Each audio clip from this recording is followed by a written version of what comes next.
Sometimes ungalaleli kwinkinga. uZulu wesho kahle wathi qoma Masingwane. Nakuko kwebhoxongwana likaMxolisi sekufika ke angazi noma bekuthunywa ubani bekuthunywa uMamezala ngoba phela ngizwile ukuthi imali sebayibhudla bayiqede imali engangibanikeze yona manje sebefuna ukuqala ezinye ingxabano ukuthi ngiphinde ngingabi nayo ipeace ngizama ukuthola isolution ngiphinde ngibagixa beze ngemali but bengengikwenzeke lokho bengengidlale bona. Ngabiza umhlangano ophuthumayo womndeni ngathi ngicela beze la ema-ofisini kaZulu. Bajabula koMamezala nabafazi baZulu baxhawula uMxolisi isandla bathi hayi usebenzile ndodana usebenzile insizwa bheka phela lento oyenzile uMasingwane usiyatatazela uyashake uyambona manje uyasibiza usibizele na sport eMpumalanga mhlawumbe ufuna ukusinikeza amanye amamiliyoni ukuze asithulise phela kwazisa imali siphelile and imali imnandi thina sasingazi ukuthi imali ibringa this joy asisagqoka amaphinifa manje sesoglama sesishintsha ifashion nasesi understand ifashion njengaye uMasingwane sesifana nje ncamashi njengaye bekazivalela ubumnandi sonke lesikhathi. Walibambise na sport umndeni wakaZulu wafika ke meeting yamanqamu uMasingwane bekade ibizile.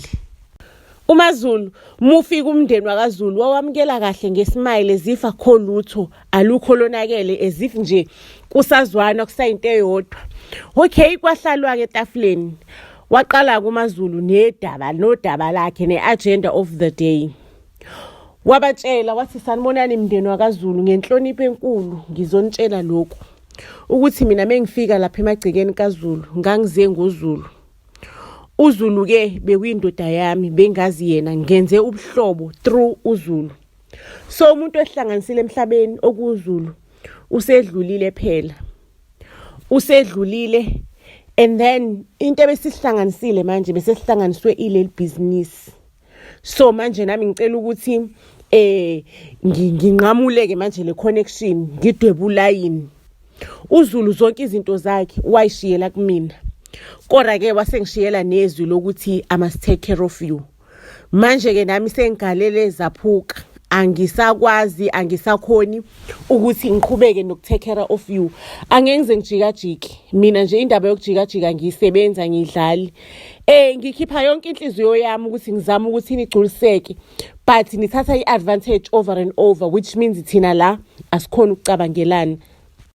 Ngokomthetho nangokwesiko mina sengi-allowed ukuthi ngingathola omunye umnyeni ngithandane nomunye umuntu kodwa lokho bengingakakwenzi ngenxa yokuthi bengibambezelwe ile chaos yokuthi ngibhizi ngomndeni wakaZulu.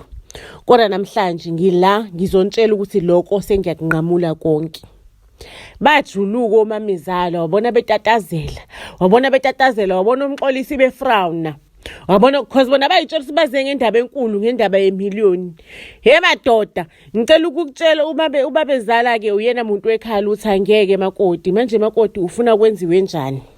Makoti ungayenza kanjani into enjengaleyo ngoba thina sizosala silamba njengomndeni wakaZulu thina sazilutho sizosala silamba futhi mangabe kuukuthi uthatha amabhizinisi uZulu ngoba oyishiye egameni lakho makoti manje uzenza kanjani lonto leyo ungayenzi makoti ngiyazi ukuthi ukhathele ngathi bayahlupha labo Mamezala in but ngizocela ukuthi nje ngizobatshela nami ukuthi bangenza istory in Hey mina ubabezala ngamtshela kasibabezala ngenhlonipho enkulu mina lokhu ngizokwenza kube fair for everyone njengoba uZulu wethe angininakekele but lawo mazwi lawo sengiyahoxisa angeke ngisakwazi ukuthi ngiphinde ngininakekele.